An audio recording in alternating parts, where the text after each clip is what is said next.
mencarimu, temukan kasihmu, rasakan jamahanmu. Kaulah kekuatanku. Sepanjang malam tanpa lelah, menunggu siang hari, berharap hari kan baik. Ku mencarimu, temukan kasihmu, rasakan jamahanmu. Kaulah kekuatanku.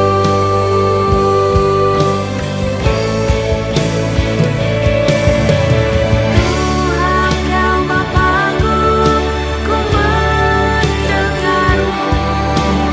Hanya Engkau jawaban hidupku. Kau pulihkanku, kini ku tenang. Ku tahu semua akan baik dalam kasih-Mu.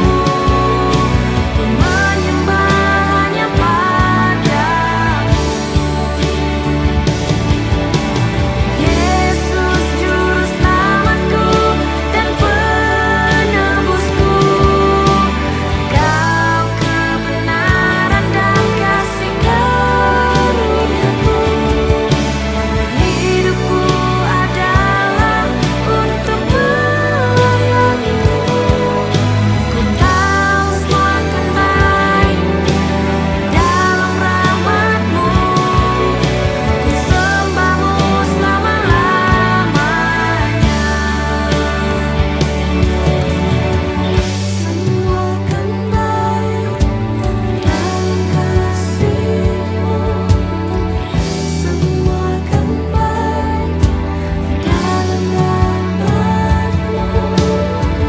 Semua akan baik dalam suka-Mu. Semua akan baik dalam firman-Mu. Semua akan baik dalam rahmat-Mu. Semua akan baik dalam hadirat-Mu. Semua akan baik dalam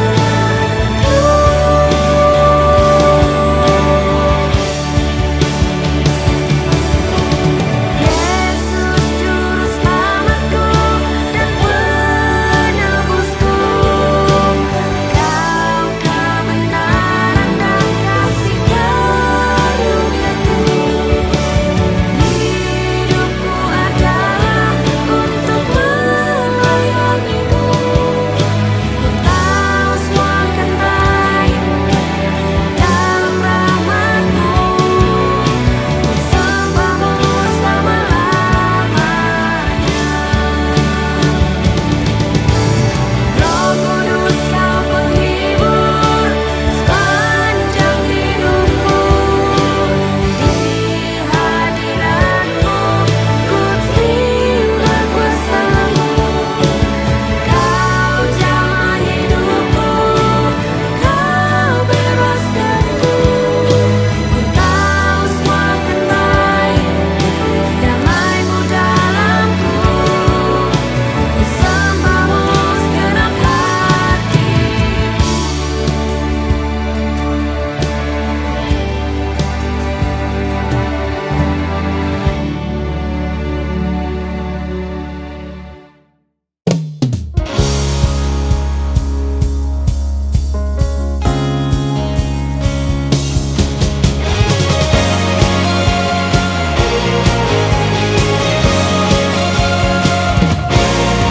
Nyanyian baru bagi Dia, urapannya muhiku, bertepuk tangan dan memuji-Mu, bersuka dan bergembira. Mari semua nyatakan musim baru di sini, mengisytiharkan kemenangannya, memerintah bersama. Dia batu penjuru, dialah putra Allah, tempat kami membangun, pintu maut tertutup. Sekarang ku menyembahmu, mengasihimu selalu, mengangkatku dari gelap ke dalam terangmu. Ku bersatu bersama, berpegang teguh di dalam kasih Tuhan. Dialah pohon anggurku, sebagai batu yang hidup, mari membangun.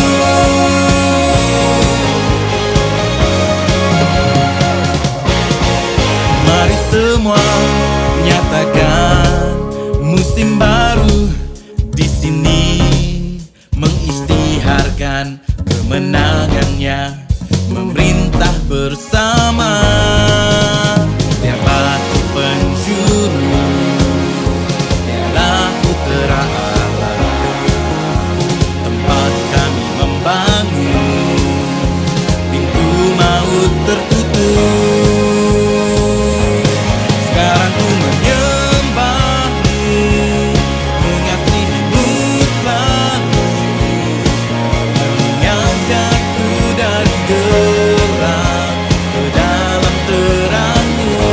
Ku bersatu bersama, berpegang teguh di dalam kasih Tuhan. Dialah pohon anggurku, sebagai batu yang hidup, mari membangun.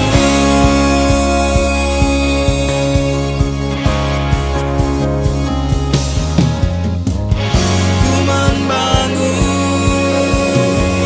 kebenaran, menghancurkan dosa dengan kuasa salibmu. Bangkitkanku dengan kuasamu, kekuatanku menjadi laskar perkasa.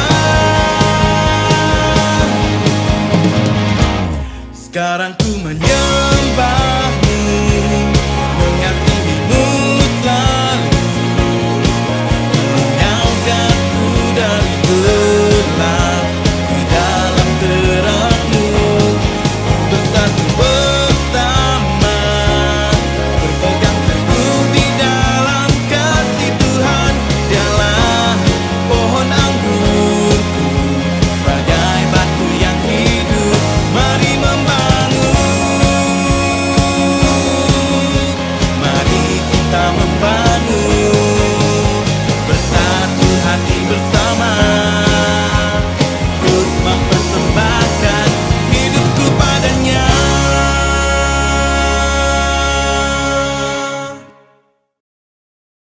Haleluya, sudah siap untuk memuji Tuhan? Sudah siap untuk memuji Tuhan? Haleluya, mari kita beri kemuliaan buat Tuhan Allah kita.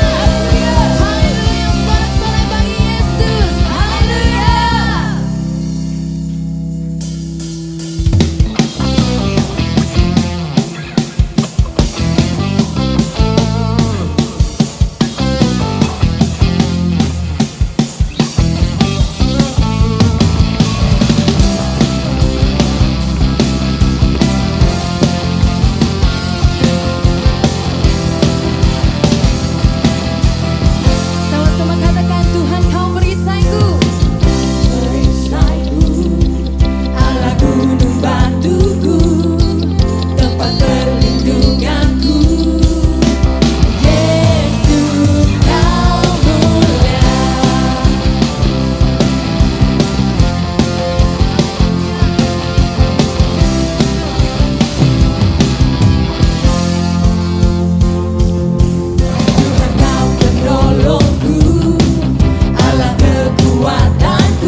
Kamulah yang memberiku hidup.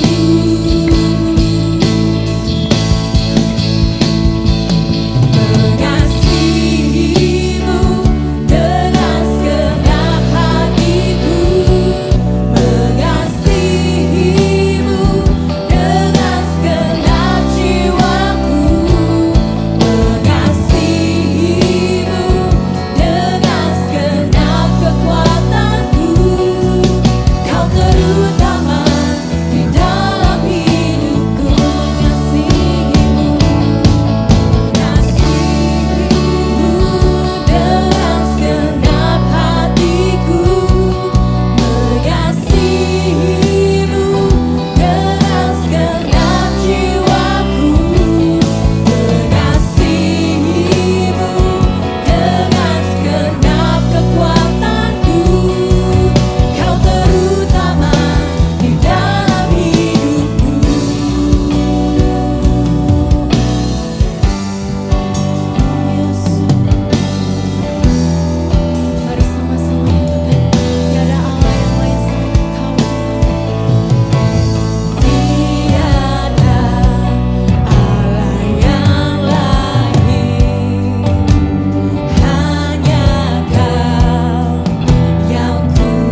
Yes,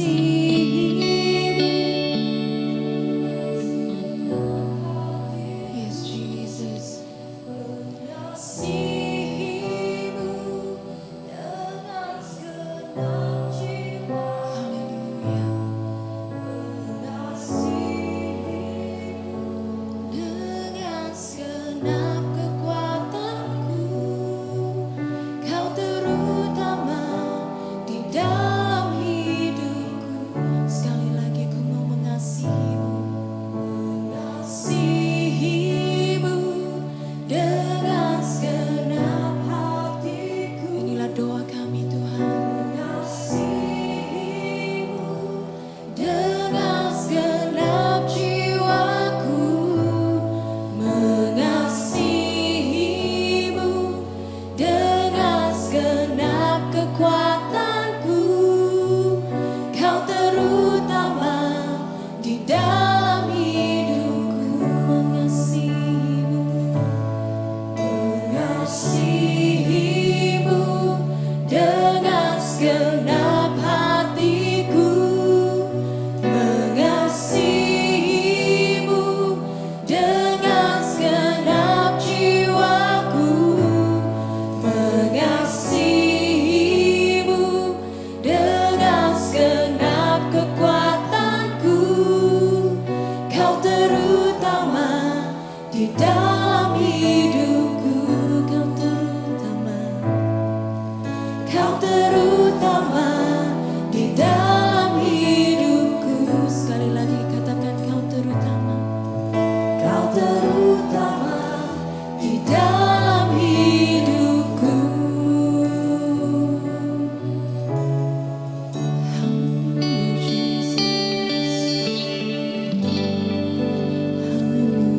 Jesus. Haleluya Jesus. Terpujilah namamu ya Bapa. Di mana pada pagi hari ini ya Bapa, kami datang padamu Yesus. Kami mau menyembah Engkau ya Bapa. Karena Engkaulah terutama dalam hidup kami. Tiada Allah yang lain ya Bapa, hanya Engkau yang kami sembah ya Bapa. Terima kasih ya Bapa. Ajari kami ya Bapa terus mengasihimu ya Bapa. Dengan segenap hati kami, dengan segenap jiwa kami, dan dengan segenap kekuatan kami ya Bapa. Terima kasih ya Bapa. Terima kasih Yesus. Terima kasih Roh Kudus. Haleluya. Kami serahkan semuanya ke dalam Tuhan-Mu. Hanya di dalam nama Tuhan Yesus kami sudah berdoa. Amin. Haleluya. Mari kita beri kemuliaan buat Tuhan Allah kita.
Shalom dan salam sejahtera jemaat Tuhan. Apa kabar semua? Puji Tuhan. Sebelum kita mendengarkan firman Tuhan dan sebelum kita memberi uang persembahan, kita percaya bahwa kita telah dilawat oleh Tuhan semasa kita datang memuji dan menyembah Dia. Amin, saudaraku. Mari, saudaraku yang dalam Tuhan, kita mempersiapkan hati kita untuk memberi yang terbaik kepada Tuhan. Pemberian terbaik itu datangnya daripada hati saudara. Dan ketika hati saudara berbicara untuk jumlah ataupun pemberian yang saudara beri, itulah yang terbaik kepada Tuhan. Amin. Dan mari kita berdoa untuk uang persembahan kita dan juga firman Tuhan yang kita akan dengar sebentar. Mari kita berdoa. Haleluya. Bapa di sorga, kami sangat bersyukur pada hari ini kami bisa datang memuji dan menyembah Engkau. Sebentar Tuhan, kami mau memberi uang persembahan ke dalam tangan-Mu, dalam hadirat-Mu Tuhan. Biarlah kami memberi dari hati kami. Dan kami percaya itulah pemberian yang terbaik buat Engkau. Terpujilah nama-Mu Tuhan. Kami juga mau menyerahkan hati kami, hidup kami Tuhan, untuk menyiapkan, menerima benih kebenaran firman Tuhan yang berkuasa itu untuk mengubah kehidupan kami. Untuk kami bisa lebih maju di dalam Engkau. Terima kasih Bapak, terima kasih Roh Kudus. Kami mau serahkan pemberian dan juga firman Tuhan yang kami akan dengar sebentar. Di dalam nama Bapa, Anak dan Roh Kudus kami sedang berdoa dan mengucap syukur. Haleluya. Semua yang percaya katakan amin. Haleluya, puji Tuhan saudaraku. Kita terus berbicara tentang firman Tuhan. Dan kita telah berbicara mengenai mengasihi Tuhan dengan segenap hatimu, kekuatanmu, jiwamu, dan akal budimu. Dan hari ini kita masuk ke dalam hukum yang kedua yang sama dengan hukum yang pertama, yaitu mengasihi manusia seperti dirimu sendiri.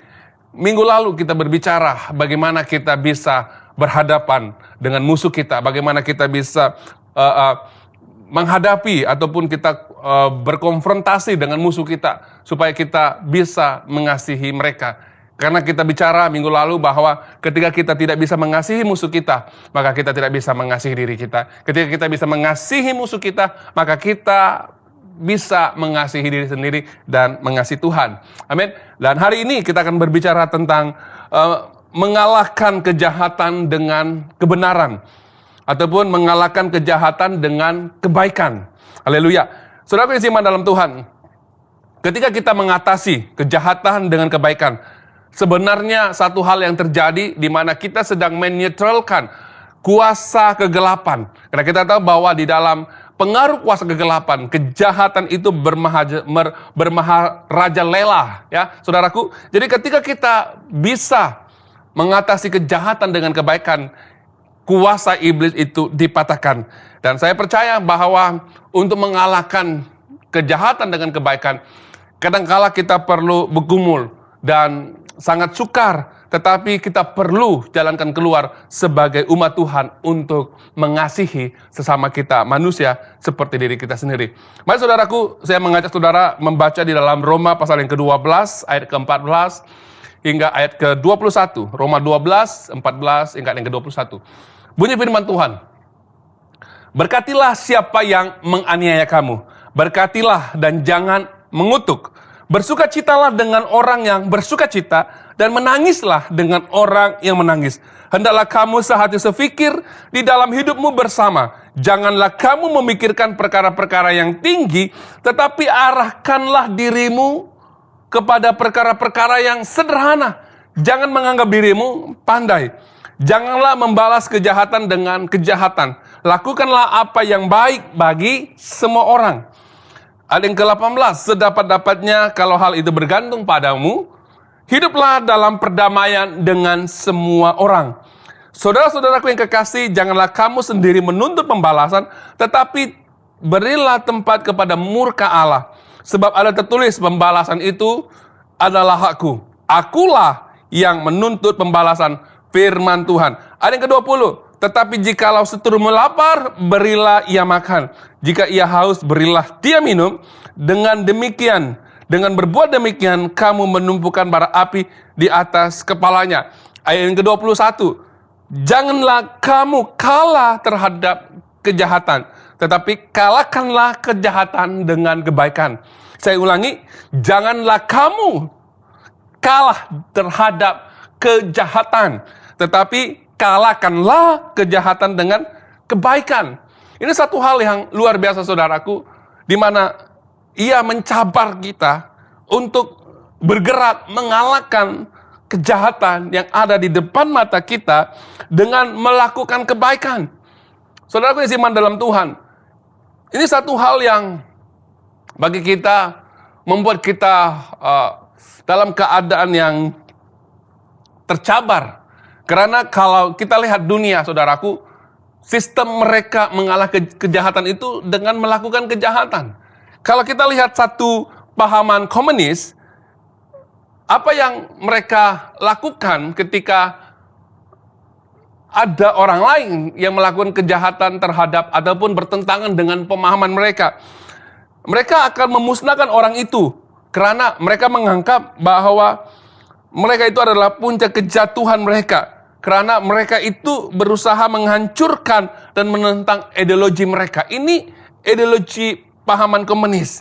Saudara yang iman dalam Tuhan, tetapi Tuhan mau kita mengalahkan kejahatan dengan kebaikan. Sama seperti apa yang terjadi dalam perjanjian lama, di mana Raja Saul, kita sudah belajar dan kita telah mendengar cerita ini.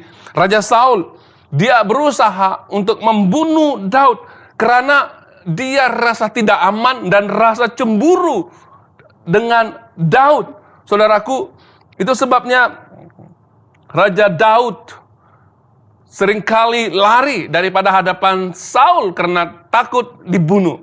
Satu peristiwa, saudaraku, kita lihat ketika Daud menemukan Raja Saul. Dan pada waktu itu Raja Daud bersembunyi di sebuah gua dan dia melihat Raja Saul berada di bawah sana.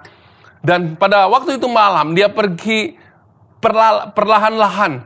Dan pada waktu itu Raja Daud bisa saja membunuh Raja Saul pada waktu itu. Karena Raja Saul melakukan kejahatan kepada Daud. Tetapi apa yang berlaku? Daud menggunakan kebaikan untuk mengalahkan kejahatan. Dia hanya mengambil pucuk jubah Saul dan dipotongnya. Lalu di situ dia menunjukkan kepada Saul dan dia berkata bahwa dia memilih untuk memotong punca jubah Raja Saul dan tidak membunuhnya, saudaraku. Jadi kita lihat sini Daud bagaimana ketika Raja Saul melakukan kejahatan yang coba membunuh dia. Ketika Raja Daud memiliki peluang untuk membunuh dia kembali. Tapi dia tidak lakukan. Dia hanya mengambil dan memotong punca jubah Raja Daud. Dan memberitahukan kepada Raja Saul, dikatakan bahwa semalam saya bisa membunuh kamu. Tetapi saya tidak berbuat demikian. Saudaraku, Daud mengalahkan kejahatan dengan kebaikan. Kita lihat di dalam perjanjian lama. Setelah Daud selesai menyampaikan perkataan itu kepada Saul, berkatalah Saul, "Suaramu kah itu ya anakku Daud?" Sesudah itu dengan suara nyaring menangislah Saul. Katanya kepada Daud, "Engkau lebih benar daripadaku, sebab engkau telah melakukan yang baik padaku, padahal aku melakukan yang jahat kepadamu." Ayat yang ke-19, apabila seorang mendapat musuhnya, masakan dilepaskannya, dia berjalan dengan selamat. Tuhan kiranya membalas kepadamu kebaikan ganti apa yang kau lakukan kepadaku pada hari ini.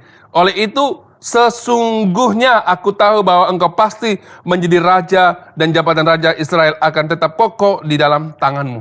Saudara yang iman dalam Tuhan, kita lihat Daud sedang coba mengalahkan kejahatan yang dilakukan oleh Saul terhadap dia. Dan dia bisa saja menghancurkan dan membunuh Saul. Tetapi karena memiliki belas kasihan, Daud mengalahkan kejahatannya Saul dengan kebaikan. Saudaraku, kita lihat apa yang terjadi setelah Saul tahu bahwa Daud tidak membunuhnya. Dan Daud memberikan belas kasihan kepada Raja Saul. Apa yang berlaku, saudaraku? Dan kita lihat di situ Raja Saul menangis dan bertobat. Namun kalau kita lihat pertobatannya itu tidak sungguh-sungguh ya, saudaraku. Dia hanya bertobat pada waktu itu. Makanya saudaraku yang seiman dalam Tuhan, kita percaya bahwa ketika kita melakukan kebaikan terhadap kejahatan, maka orang itu pasti akan bertobat. Dan kita berharap dia bertobat sungguh-sungguh. Amin, saudaraku. Kalau kita lihat sejarah di dalam pada tahun 1960-an, seorang pastor dan juga seorang pemimpin hak sivil Amerika Serikat, yaitu Martin Luther King. Ketika itu di era zamannya pada tahun 1960-an, kita lihat di situ, saudaraku, kita melihat bahwa negara Amerika Serikat berada dalam isu perkauman yang sangat serius, di mana adanya kebencian dan diskriminasi antara orang yang berkulit putih dengan orang yang berkulit hitam. Dan di situ ada pengasingan kaum dalam semua bidang. Ketika mereka naik bus, saudaraku, ataupun pergi ke satu tempat, mereka akan mengasingkan orang yang kulit putih dengan orang yang kulit hitam, dan kebanyakan mereka ini juga adalah orang-orang Kristen. Ya, saudaraku yang seiman dalam Tuhan, Martin Luther King, dia ditinggal dalam persekitaran seperti ini. Dan apa yang berlaku, dia bangkit. Dia mempertahankan hak asasi manusia pada waktu itu, saudaraku. Dan kita lihat apa yang berlaku, saudaraku. Dia mengalahkan kejahatan ini. Bukan dengan kekerasan, tetapi dengan kebaikan. Dia menceritakan, dia menyatakan kebenaran firman Tuhan. Saudaraku, dia mula memberikan syarahan di seluruh negara. Menggesa dengan tanpa kekerasan supaya adanya perdamaian. Tidak ada diskriminasi antara orang kulit putih dan orang kulit hitam, saudaraku, pada waktu itu. Apa yang berlaku, apa yang terjadi, saudaraku? Akhirnya dia berjaya untuk memulihkan hubungan mereka ini. Dan kita tahu bahwa oleh karena kebaikan yang dilakukan oleh Martin Luther King ataupun Pastor Martin ini pada waktu itu, dia telah dianugerahkan Nobel untuk keamanan pada tahun 1964. Ini sejarahnya, saudaraku. Jadi, kita lihat, saudaraku yang seiman dalam Tuhan, ini sangat penting. Ketika kita berhadapan dengan kejahatan,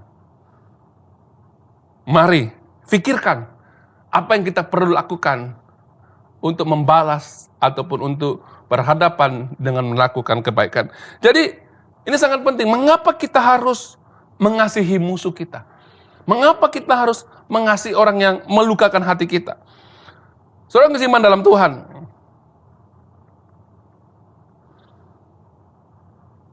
mengapa kita harus mengasihi musuh kita dan melakukan kebaikan kepada mereka, walaupun kita memiliki banyak alasan untuk membenci mereka dan bertindak balas kepada mereka? Karena kita tahu, saudaraku, ketika kebencian itu tidak diselesaikan, maka kebencian ini akan menggandakan kebencian di dalam kehidupan kita.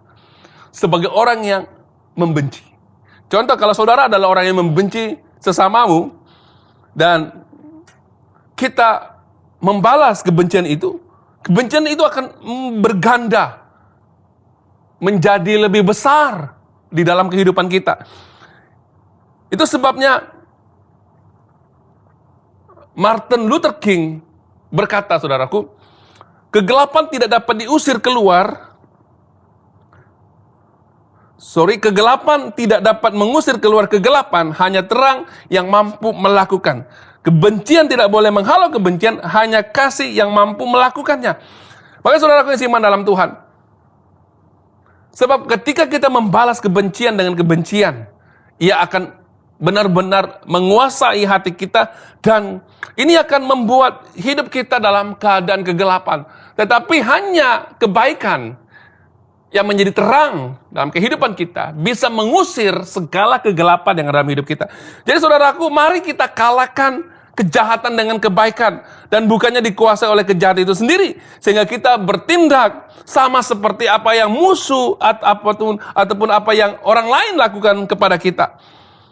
Sehingga hidup kita tidak ada terang. Hidup di dalam kejahatan. Makanya ketika kita melakukan kebaikan, hanya terang yang boleh mengalahkan kebaikan. Ini juga yang dibicarakan oleh Alkitab. Kita dipanggil untuk menjadi terang dunia. Amin, saudaraku. Dan bercahaya, menyadari dan mengalahkan kegelapan. Jadi kalau kita berada di tengah-tengah orang yang memusuhi kita, ataupun musuh kita, ataupun orang yang melakukan kejahatan, untuk menetralkan kejahatan itu, mengalahkan kuasa kegelapan itu, kita perlu menjadi terang di tengah-tengah mereka. Supaya kita membawa kebaikan dan kita bisa mengalahkan kebencian yang ada di tengah-tengah mereka, saudaraku. Ini sangat penting, saudaraku. Karena kalau kita dikuasai oleh kebencian, kebencian itu akan memesongkan kepribadian kita. Kepribadian pembenci itu. Makanya, saudaraku, orang yang dipenuhi dengan kebencian, mereka akan dimusnahkan oleh kebencian mereka sendiri. Siapa yang memusnahkan hidup saudara? Ketika kita masih memiliki kebencian itu, ingat, itu yang akan merosakkan saudara, yang akan membuat saudara tidak bisa berpikir dengan waras. Saudara melakukan kejahatan dengan begitu rupa sekali. Jadi saudaraku yang seiman dalam Tuhan, seringkali kita berpikir ketika ada orang datang kepada kita dan minta pandangan dan nasihat, dan orang itu adalah mangsa yang dibenci. Saudaraku, yang sepatutnya kita selesaikan masalahnya adalah pembenci itu. Yang membenci bukan orang yang dibenci.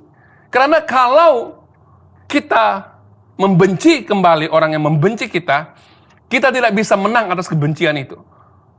Tetapi kalau orang yang membenci itu tidak menyelesaikan kebencian itu dalam hatinya, dalam hidupnya, kebencian itu akan memusnahkan dan menjatuhkan reputasinya, pemikirannya lagi tidak bisa memikirkan hal yang baik, sehingga hidupnya hancur karena benih kebencian yang ada dalam hidupnya. Maka saudaraku, seorang pembenci atau membenci temannya itu, kita tahu bahwa hidupnya itu sebenarnya dikuasai oleh kepahitan, akar kepahitan, dikuasai oleh roh yang tidak mau mengampuni, dan ini akan mengubah personalitinya sehingga hidupnya itu rosak, saudaraku. Cara dia bertindak, cara dia bercakap, cara dia melakukan sesuatu itu membuat hidupnya itu dalam keadaan yang tidak menentu. Akhirnya hasilnya dia suka mengkritik, dia suka menghakimi, dan suka mencari kesalahan orang lain. Dan orang seperti ini tidak pernah akan mengaku kesalahannya karena dia hidup di dalam kebenciannya. Maka saudaraku, ini sangat penting. Kita ambil satu petikan menurut Richard Nixon, bekas seorang presiden Amerika Serikat. Dia berkata, mereka yang membenci Anda tidak akan menang, melainkan Anda membenci mereka. Dan kemudian Anda memusnahkan diri Anda sendiri. Ini satu statement yang sangat penting buat kita pelajari. Mereka yang membenci tidak akan menang, melainkan Anda membenci mereka. Maksudnya kalau orang membenci kita, dan kita tidak membencinya kembali, saudara sudah menang. Tetapi jika orang itu membenci saudara, dan saudara membencinya kembali, dan menghakimi mereka kembali, maka saudara dalam keadaan kekalahan. Saudara telah kalah, saudaraku. Jadi, orang yang membenci kita tidak boleh berbuat apa-apa sebenarnya. Tidak ada kesannya sebenarnya dalam hidup kita. Contoh kalau saudara dibenci, atau saya membenci saudara. Sebenarnya yang bermasalah, saya yang membenci, bukan saudara. Karena kepahitan, kemarahan itu menguasai hati saya sehingga melahirkan kebencian kepada orang yang dibenci. Tapi kalau kita adalah orang yang dibenci, kita kembali membenci mereka, akhirnya kitalah yang menjadi mangsa kekalahan kebencian itu. Makanya saudaraku yang seiman dalam Tuhan, karena pengalaman Richard Nixon, seorang presiden Amerika, pada waktu itu Amerika Serikat pada tahun 60-an ini hampir berhadapan ataupun mengadakan pilihan raya, dan Richard Nixon tahu bahwa sokongannya itu mulai menurun oleh rakyat Amerika karena pada waktu itu dia terlibat skandal Watergate, dan juga pada waktu itu negara mereka sedang berada di dalam peperangan, di mana mereka terlibat dalam perang Vietnam. Jadi negara mereka itu dalam keadaan terbagi-bagi. Dan apa yang berlaku oleh karena Richard Nixon ini mau menang, karena dia tahu bahwa dia hampir kalah dan dia pasti kalah dalam pilihan raya itu. Apa yang berlaku, saudaraku, dia mengupah beberapa orang pengintai untuk berusaha mendengar ucapan ataupun perkataan, perbualan musuh mereka ataupun lawan politik mereka. Akhirnya mereka kedapatan dan rahasia kejahatan Nixon ini, Richard Nixon ini diketahui dan disiarkan di dalam akhbar American berita Washington Post, ya. Akhirnya dia sangat marah dengan wartawan yang karena dia presiden Amerika, dan dia sangat marah kepada wartawan yang menyiarkan berita ini dan juga orang-orang yang dia percayakan yang mengkhianati dia. Saudaraku, dalam keadaan itu Richard Nixon itu dikuasai oleh kebencian, kemarahan. Dan apa yang berlaku, saudaraku, ini dia menyadari bahwa kebencian yang menguasai hatinya itu membuat dia hidup tidak menentu dan dia tidak boleh buat keputusan. Dan akhirnya apa yang berlaku saudaraku, dia membuat dia tidak bisa lagi berpikiran rasional dan tidak dapat berpikiran waras karena dipenuhi dengan kebencian dengan orang yang dia percaya dan wartawan yang menyiarkan skandalnya pada waktu itu, saudaraku. Jadi Richard Nixon ini menyadari bahwa kebenciannya boleh menghancurkan dia dan membuat dia tidak lagi berpikir waras. Makanya dia kembali untuk ambil keputusan untuk tidak membenci orang yang telah menyakitkan hatinya. Saudaraku, ini sangat penting. Kalau kita dikuasai oleh kebencian, ataupun ada orang membenci kita, musuh kita membenci kita, dan kita membenci dia kembali, ataupun ada orang mengkhianati saudara, kepercayaan saudara, dan saudara sangat marah. Saya percaya bahwa ketika saudara tidak menyadari akan hal ini, ia membuat saudara berpikir tidak waras, sehingga saudara mengambil tindakan yang bodoh. Tetapi ketika kita bisa belajar seperti Daud, dia tahu mengalahkan kejahatan itu dengan kebaikan. Ini akan membuat orang itu bertobat. Saudaraku, ini sangat penting. Untuk melawan kejahatan, kita perlu menggantikan kejahatan itu dengan kebaikan.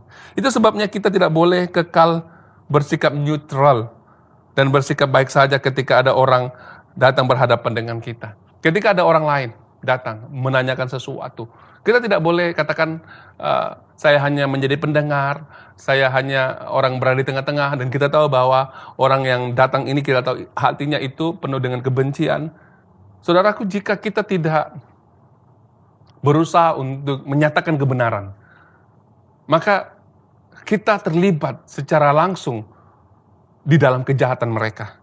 Makanya saudaraku yang seiman dalam Tuhan, jangan menjadi orang yang neutral ataupun orang yang tidak mau menegur kejahatan. Jika kita seperti ini, saudaraku, saya ingin memberitahu bahwa jika kita melihat kejahatan dan kita tidak berbicara kejahatan itu, kita terlibat di dalam kejahatan mereka. Ini sangat penting, saudaraku. Itu sebabnya Martin Luther King, ketika dia melihat kejahatan itu berlaku terhadap sukunya ataupun bangsanya orang kulit hitam, maka dia bangkit. Dia tidak menyutralkan dirinya. Dia tidak berada di pihak Amerika ataupun orang yang berkulit putih dan orang yang berkulit hitam. Tetapi dia menyadari bahwa negara ini adalah negara Kristen. Dan dia percaya bahwa mereka tahu bahwa masalah ini adalah hal yang tidak benar di mata Tuhan. Jadi dia sebagai seorang gembala pada waktu itu, dan juga sebagai seorang aktivis sivil pada waktu itu, dia bangkit, dia menyuarakan tentang hal ini. Dan dia harus menegur dengan cara yang baik, supaya golongan ini bisa kembali bertobat, saudaraku. Maka itu sebabnya kita lihat ketika dia berbicara tentang hal ini, dia dinobatkan sebagai penerima Nobel Keamanan di Amerika pada waktu itu, karena dia menyuarakan akhirnya ada pemulihan antara orang yang berkulit hitam dan orang yang berkulit putih. Itu karena Martin Luther King, dia bangkit berbicara tentang kebaikan ketika dia melihat kejahatan itu berlaku di depan matanya. Saudara seiman dalam Tuhan, jika ada orang yang datang kepadamu dan kita tahu bahwa dia lakukan kejahatan, jangan pernah segan silu untuk bicara kebenaran, karena kita sedang membantu mereka. Tetapi jika kita hanya berdiam diri dan tidak memberikan keputusan, dan kita bersikap neutral, saudara telah melakukan kejahatan.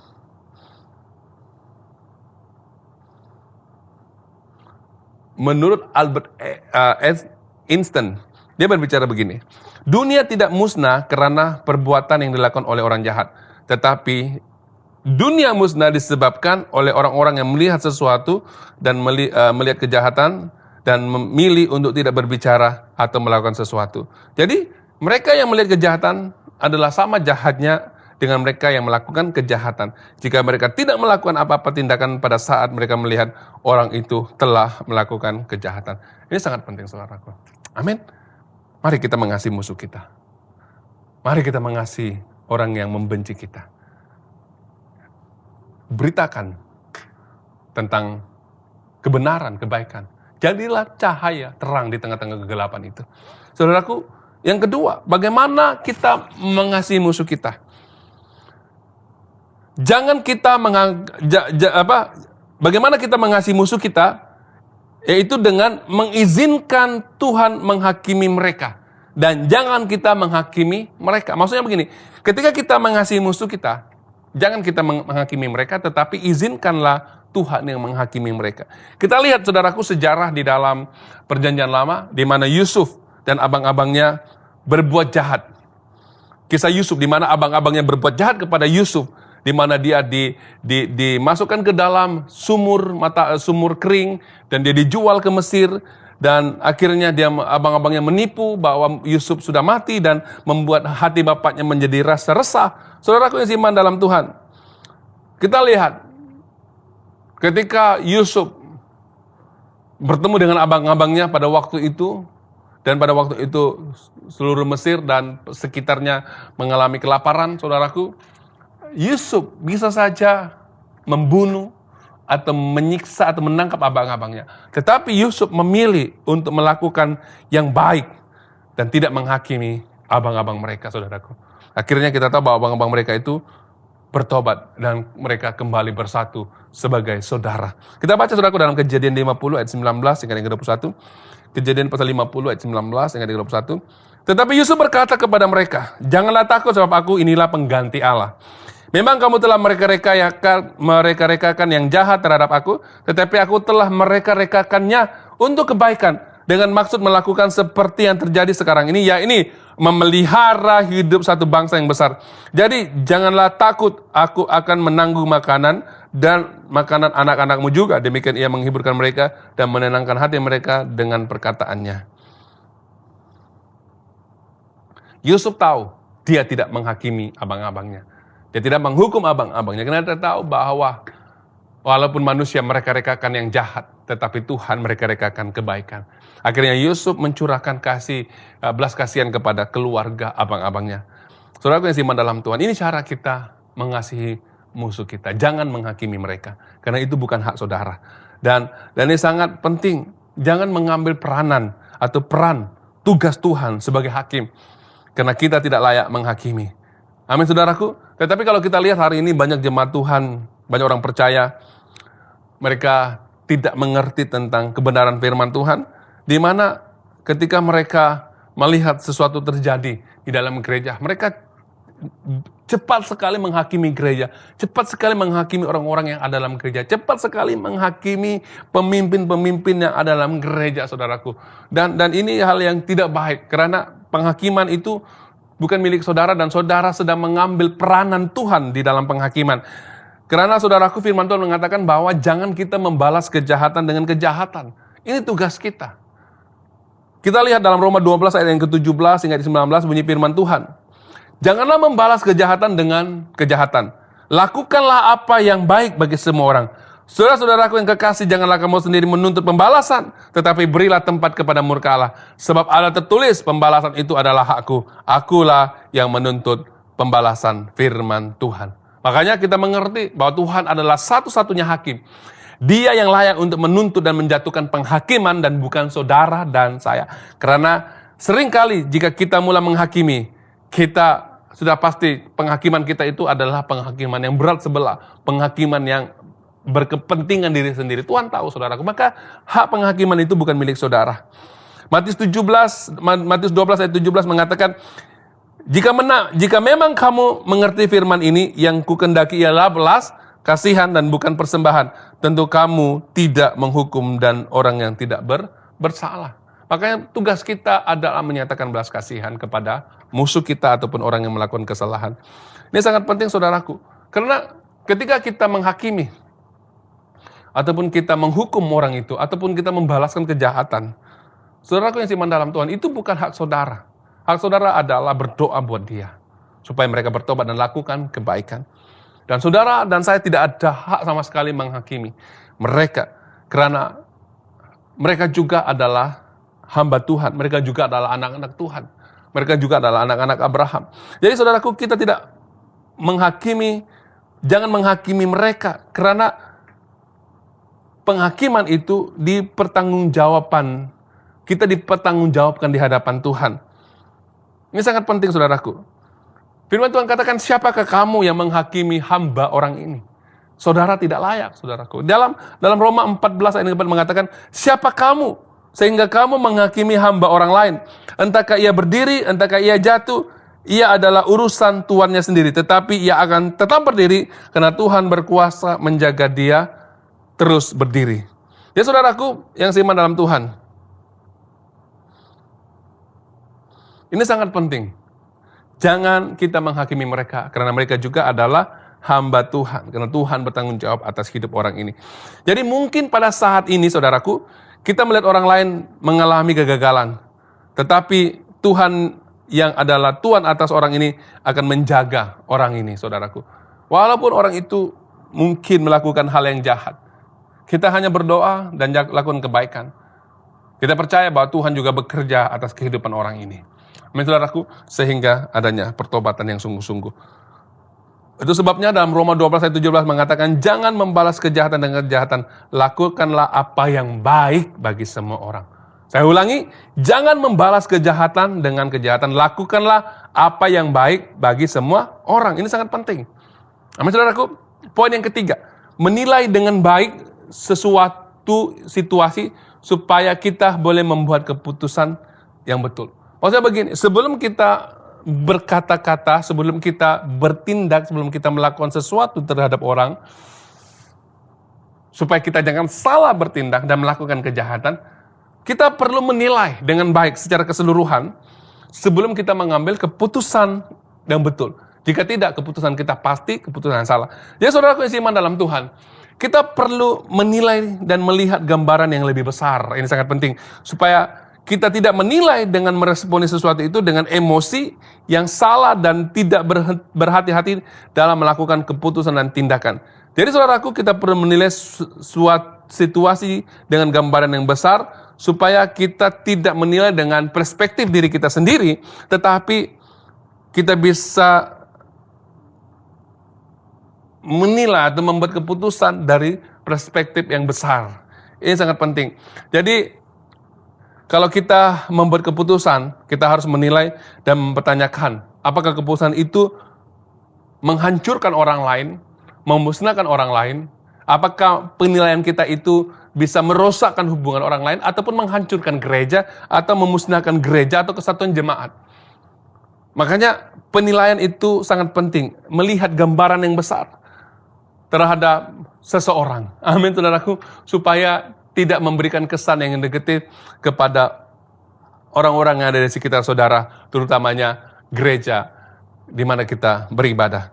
Saudara yang seiman dalam Tuhan, yang kedua, kita perlu menilai untuk melakukan apa yang berkenan di mata Tuhan. Jadi sebelum kita melakukan sesuatu terhadap musuh kita perlu menilai. Oke? Kita perlu melihat gambaran yang besar, dan kita harus tahu dan mengerti bahwa apakah yang kita lakukan ini berkenan di mata Tuhan atau tidak. Ini sangat penting, menilai untuk melakukan apa yang berkenan dengan Tuhan ataupun di hadapan Tuhan. Dalam Roma 12 ayat 20 mengatakan, oleh itu jika musuhmu lapar, berilah dia makan, jika dia dahaga, berilah dia minum, karena dengan berbuat demikian kamu menimbun bara api di atas kepalanya. Saudaraku, di dalam ayat ini Tuhan mau kita menilai sesuatu yang berkenan bagi Tuhan. Walaupun itu mungkin bertentangan dengan keinginan semula jadi kita, tetapi lakukanlah apa yang Tuhan mau kita lakukan dan berbuat baik, dan kalah karena kejahatan, supaya kita bisa melihat musuh kita itu bertobat dan kita mencurahkan kasih kepada mereka. Amin, saudaraku. Bukan itu saja, Tuhan mau kita memberkati mereka dan jangan mengutuk. Kita perlu juga memiliki rasa empati, rasa maksudnya bersuka cita dengan orang yang bersuka cita, dan menangis dengan orang yang menangis. Ini sangat penting. Supaya ketika musuh kita dalam keadaan yang tidak bersuka cita, belajarlah bersuka cita dengan dia. Ketika musuh kita dalam keadaan menangis, belajarlah menangis dengan dia. Supaya ada hubungan itu bisa dipulihkan dan mereka bisa mengalami kita bisa melayani mereka dan mereka akan merasakan pelayanan kita dan mereka juga bisa kembali dan bertobat daripada kesalahan mereka. Dan belajarlah hidup harmoni. Roma 12 ayat 6 mengatakan, hendaklah kamu sehati sepikir dalam hidupmu bersama-sama. Janganlah kamu memikirkan perkara-perkara yang tinggi, tetapi arahkanlah dirimu kepada perkara-perkara yang sederhana. Janganlah menganggap dirimu pandai. Ingat saudaraku, damai ini, hidup damai dengan semua orang. Jangan pentingkan diri sendiri. Jangan kita rasa bahwa pendapat kita lebih penting atau lebih baik daripada orang lain. Dan belajarlah menerima dan saling bertolak ansur. Kalau hal itu perlu diselesaikan dengan tindakan saudara, sedapat-dapat firman pun mengatakan dalam Roma 12 ayat 18 mengatakan, sedapat-dapatnya kalau hal itu bergantung padamu, hiduplah dalam perdamaian dengan semua orang. Amin. Ini sangat penting. Ayat yang terakhir dalam Roma 12 ayat yang ke-16, hendaklah kamu sehati sepikir dalam hidupmu bersama, janganlah kamu memikirkan perkara yang lebih tinggi dan arahkanlah dirimu kepada perkara yang sederhana. Jangan menganggap dirimu pandai. Ya saudaraku, kita harus saling menghormati sesama kita sendiri. Jangan sombong. Ini sangat penting. Supaya kita tidak saling memperkecilkan. Kalau kita bisa saling sehati sepikir, maka kita bisa mengasihi sesama kita manusia seperti diri kita sendiri. Dengan itu saudaraku, dengan berbuat demikian, dengan cara ini kita bisa mengasihi musuh kita. Kita bisa mengalahkan kejahatan dengan kebaikan dan kita boleh membawa harmoni bukan saja di dalam keluarga kita, tetapi dengan orang di sekitar kita. Terlebih daripada itu, kita bisa bawa kesatuan di dalam gereja karena kita mengasihi sesama manusia seperti diri kita sendiri. Amin saudaraku. Mari belajarlah mengalahkan kejahatan dengan kebaikan. Amin saudaraku, mari kita berdoa. Bapa di sorga, kami sambut syukur buat firman-Mu pada hari ini. Engkau mengajar kami untuk mengalahkan kejahatan dengan kebaikan. Untuk mengalahkan kegelapan dengan terang Tuhan. Karena kami percaya Tuhan, bahwa inilah caranya kami bisa mengasihi manusia seperti diri kami sendiri. Terutamanya orang-orang yang membenci kami Tuhan. Dan kami tahu Tuhan, jika kami membenci mereka kembali, apakah untungnya buat kami? Malah kami yang akan dirosakkan oleh kebencian itu dan akar kepahitan akan menguasai hati kami. Tapi hari ini Tuhan, kami mau belajar mengasihi mereka. Kami mau belajar melakukan yang baik kepada mereka Tuhan. Sehingga mereka juga bisa mengalami pertumbuhan dalam kerohanian mereka. Dan bisa bangkit bersama-sama melayani Engkau di dalam kerajaan-Mu. Terima kasih Tuhan, terima kasih Bapak. Berkati kami semua, berkati Tuhan jemaat-Mu yang hadir, yang mendengarkan live pada malam hari ini. Yang sakit Engkau sembuhkan Tuhan. Yang lemah, hamba mohon Engkau berikan kekuatan. Yang susah hati, biarlah penghiburan Tuhan datang dalam hidup mereka. Terima kasih Tuhan, yang sakit Engkau sembuhkan. Terima kasih atas kebaikan dan anugerah Tuhan dalam kehidupan kami. Kami serahkan ibadah kami yang telah selesai ini dan firman Tuhan yang selesai ini ke dalam tangan-Mu. Mari Tuhan Engkau terus campur tangan dalam hidup kami. Dalam nama Bapa, Anak dan Kudus kami sudah berdoa dan bersyukur. Semua umat Tuhan yang percaya katakan, amin. Terima kasih, Tuhan Yesus memberkati.